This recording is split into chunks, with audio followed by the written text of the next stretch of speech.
How do you give an interview so bad that it tanks your odds of becoming the next governor of California by 17 points in less than 12 hours? Just ask Katie Porter, who imploded all over a simple question. Yeah, it was a softball interview. There was nothing challenging about this. It just showed her true colors. For those of you who have been following Katie Porter's career for a while, this isn't a surprise, but I think it really opened a lot of people's eyes, especially in California, to the monster that they could potentially elect to be their next governor. Take a look.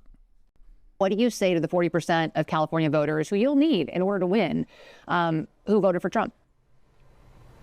How would I need them in order to win, man? Well, unless you think you're going to get 60% of the vote. You think you'll get 60%. Everybody who did not vote for Trump will vote for you. That's what you're saying. In a general election, yes. If it is me versus a Republican, I think that I will win the people who did not vote for Trump. What if it's you versus another Democrat? I don't intend that to be the case. So how do you not intend that to be the case? Are you going to ask them not to run? No, I'm saying I'm going to build the support. I have the support already in terms of name recognition. And so I'm going to do the very best I can to make sure that we get through this primary in a really strong position. But let me be clear with you. I represented Orange County. I represented a purple area. I have stood on my own 2 feet and won Republican votes before. That's not something every candidate in this race can say. If you're from a deep blue area, if you're from LA or you're from Oakland, you don't have an experience. But you just said you don't need those Trump voters. Well, you asked me if I needed them to win. So you don't I think feel like this is unnecessarily argumentative. What is your question? The question is the same thing I asked everybody, that this is being called the empowering voters to stop Trump's power grab. Every other candidate has answered this question. This is not correct. And I said I support it. So, and the question is, what do you say to the 40% of voters who voted for Trump? Oh, I'm happy to say that. It's the do you need them to win part that I don't understand. I'm happy to answer the question as you have it written, and I'll answer it. And we've also asked the other candidates, do you think you need any of those 40% of California voters to win? And you're saying, no, you don't. No, I'm saying I'm going to try to win every vote I can. And what I'm saying to you is that... Well, to those voters, okay, so you... I don't want to keep doing this. I'm going to call it. Okay. Thank you. You're not going to do the interview with us? Nope, not like this. I'm not. Not with 7 follow-ups to every single question you ask. Every other candidate has answered. I don't care. I don't care. I want to have a pleasant, positive conversation in which you ask me about every issue on this list. And if every question you're going to make up a follow-up question, then we're never going to get there.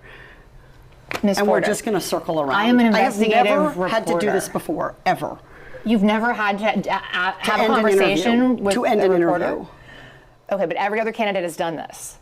What part of, I'm me, I'm running for governor because I'm a leader. So I am going to make... So you're not going to answer questions from reporters?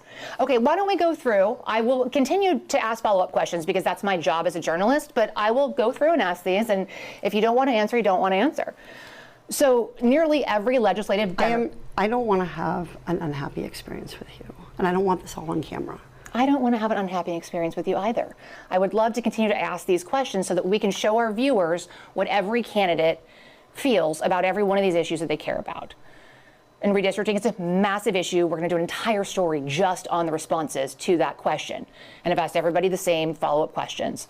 There is so much to unpack there. She says she doesn't want an unhappy experience on camera. I'm sorry, Katie. I think it's a little too late for that. You already showed your true colors. I mean, talk about a total snowflake right there. What's really sad is that prior to this interview, she was the heavy favorite to win the race in California. According to Real Clear Politics, she was leading the field by about 7 percentage points. Basically, all the polls showed her ahead.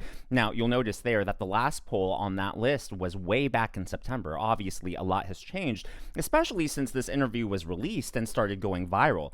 In fact, shortly after this interview came out just this morning, Newsweek published this: Katie Porter's chances of winning California governor election suffer blow, and she is now behind the leading Republican candidate, conservative commentator Steve Hilton, by 6 percentage points. Of course, that really is ironic because in that clip right there, she was so confident she wouldn't need the 40% of people who voted for President Trump. She was so sure that she would get the other 60%. And, you know, that's why she had that blow up. And apparently now the latest Zogby poll, and Zogby is pretty good. They're pretty accurate a lot of the time. They're saying that she is now 6 points behind. So that is just not a good look for her. Like I said, there is a lot to unravel here. First of all, it was clear that they had pre-planned questions, right? She kept referring to the list that the investigative journalist had. I imagined that CBS probably reached out to her team and they said, hey, this is what we want to talk about, and those questions were approved. But it really just shows you that not only are Democrats used to getting these pre-planned, pre-scripted questions, but the moment there's any sort of pushback, the moment there's any sort of follow-up, I mean, who doesn't want to follow up, right? You are running, Katie Porter, to become the governor of the 5th largest economy in the world. You're going to be dealing not only with other governors, with the president of the United States, but you'll be dealing with other countries, with major corporations. You'll be dealing with the largest entertainment industry capital in the world. I mean, there is so much going on in California, national parks, state parks. As governor of California, you would be dealing with all of those entities, all of those parties, and much, much more. You're telling me you want to run the 5th largest economy in the world, and you can't even handle a simple follow-up question from a lone journalist? Yeah, I don't think you're qualified for the job, Katie Porter. The scary part is that she's actually held office before. She was once a congresswoman, so people in the state are familiar with her. I guess the reason she was once upon a time the favorite to become the next governor of California is because, yeah, the media did their job for the Democrats, covering up for them, asking easy softball questions, and now she's finally, getting the treatment that Republicans have been used to for all these years. I also want to point out that, look, I personally have no problem with a female president. I would vote for the right woman for the job. And if I were a female, I would be very upset seeing that performance. I would say, hey, you're giving the rest of us a bad name. Sure, there are some people out there who perhaps are sexist and say women don't have the temperament, they're too emotional to be president, yada, yada, yada. And sorry, Katie, you're proving their point. You are just not a good look for your party, not a good look for just everything all around. Well, this is unfortunately nothing new. Like I said, if you've been following her career for a while, none of this comes as a surprise. Her staffers have actually come out in the past and talked about what a nightmare she is. Sound familiar? Same thing happened with Kamala Harris. Take a look at this interview, actually. This was on C-SPAN, where she actually defended groomers and pedophiles. You cannot make this stuff up.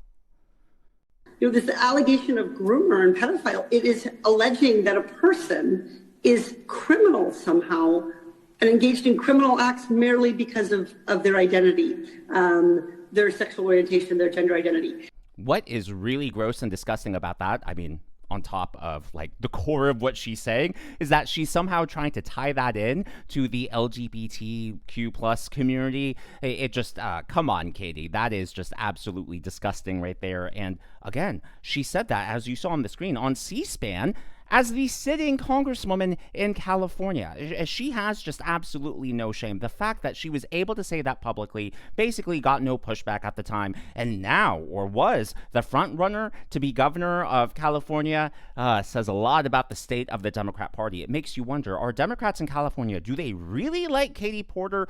Or is the Democrat Party in such bad shape that, hey, even a rotten tomato, a rotten apple like her can rise and be the cream of the crop? It makes you wonder there. She also said some horrible things about President Trump's demise.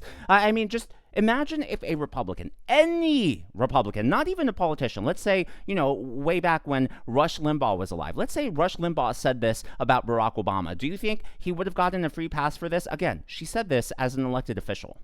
And so people were like, we gotta think every decision has to be made in tension with Trump.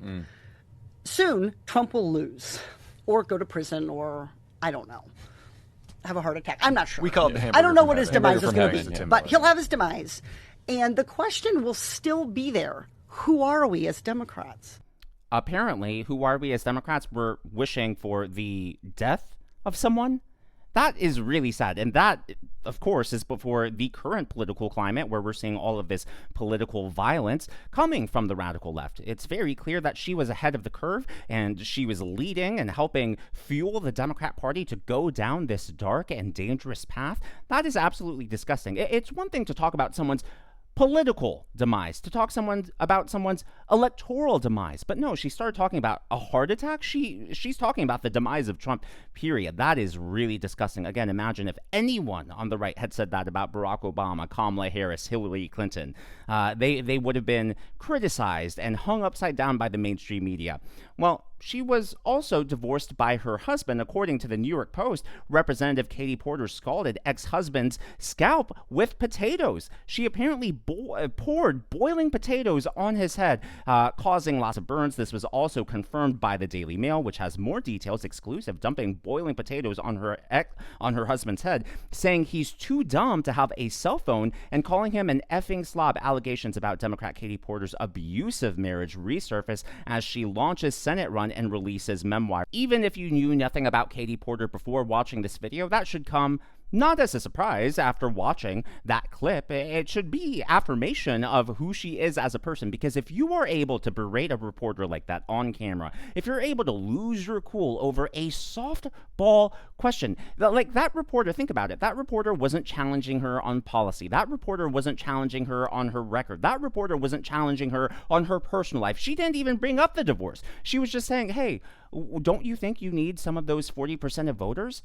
I think that's a common sense question. And isn't unity a theme that everyone is talking about these days? I mean, the country is so divided.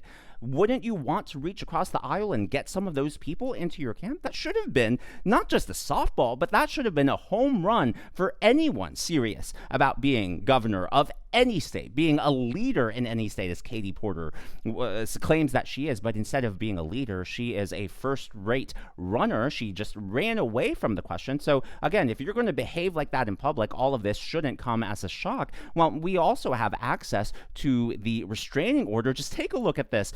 Number 15, petitioner is constant, berates me in front of the children and often uses profanity. She screams and yells constantly. Petitioner routinely says, you effing idiot, and you're effing incompetent. She would not let me have a cell phone because she said I was too effing dumb to operate it. Petitioner often throws things in her anger. She has thrown toys, books, and other objects. When she gets angry, she will claw and scratch her arms and then say to me, her husband, look what you made me do. She regularly says I'm a bad parent, blah, blah, blah, blah, blah. It just goes on, and it keeps getting worse and worse and worse. Look, it reminds me, too, the fact that she would physically injure herself and then blame her husband. Not only is that gaslighting, she's playing victim, but it's also like the false accusations that all of these Democrat women have made against Republican men. You take a look at what happened with Justice Brett Kavanaugh, or the many allegations against President Trump. There seems to be a pattern going on here, but like I said, we shouldn't be surprised. Well, one final clip I want to show you that, again, just shows how crazy she is. She actually used inflation as an excuse to promote abortions. But before we get into that clip, I would like to acknowledge the members of today's Governor's Club. They are Colt PI, RL1401. Again, thank you. Very generous of you, and thank you for the encouraging words. Jeremy 2001 Happy, William Kaufman, and Jimmy B56. These are people who give tips and super thanks to the channel. I'm glad that you enjoy. I'm glad you're here, and thank you for your support. Without further ado, this is what Katie Porter had to say about the economy. President Biden has said that inflation is the #1 priority for the Biden White House to try to get under control right now. As you're out there in California talking to constituents during this re-election year for Congress, how does inflation compare to this newly important, in the sense of the Supreme Court decision pending, abortion issue? How do those two issues compare? Well, I don't think they compare. I think they actually reinforce each other. So the fact that things like inflation can happen and it can become more expensive to feed your kids and to fuel your car is exactly why people need to be able to be in charge of how many mouths they're going to have to feed. So I think the fact that we're seeing this jump in expenses, that we're seeing people having to pay more in the grocery store, pay more at the pump, pay more for housing, is a reason that people are saying, I need to be able to make my own decisions about when and if to start a family. So I don't think we're going to see them. I don't think it's like about comparing them or contrasting them. I think they reinforce for people just how big of a responsibility it is to take care of a family. Abortion is one of the things that Katie Porter talks most about in the public eye, and she actually told the story of her 12-year-old daughter's reaction after President Trump won the election. So apparently her 12-year-old daughter started crying, clearly because Katie Porter instilled so much fear and emotional trauma on her. Basically, her 12-year-old daughter, her gut reaction to Trump's win was, oh, what happens if I get raped and I can't get an abortion because I get raped? I mean, first of all, statistically, abortions that happen because of rape are like the barest minimum. It's like so small, infinitesimal. On top of that, you are most likely to be raped by someone you know, like a family member, obviously a pervert, or an illegal immigrant, someone, you know, obviously who has a history of committing a crime, sex traffickers, all of that. And so just not good news for Katie Porter, not good news for Democrats, and it just absolutely shows her moral character, or lack thereof. As always, all of that is just my analysis and commentary. That is what's going on in the world of politics from my point of view, and I would love to hear from you. So I really am surprised that even after being in the public eye for so many years, Katie Porter was the front runner in California. Apparently, okay, technically she still is, because there haven't been like new polls added to the Real Clear Politics polling average. But look, the betting odds are typically accurate, and the betting odds have gone way down on all the platforms. And so, look, I think that's indicative of where the race is headed. But I guess my question is, how do you think she even got to this spot in the first place? Do you think the rest of the Democrat Party is just so bad that even someone like Katie Porter could rise to the top? Do you think it's because she was protected by the media? Or do you think that Democrat voters, hey, they really are that crazy? I mean, like, what is the explanation here? Is it another option that I didn't think of? Let me know down in the comments below. If you haven't already, please be sure to leave me a thumbs up. I know it's a simple thing to ask for, but it really does help me reach more viewers like you in the algorithm. Be sure to smash that subscribe button and to check out one of these videos.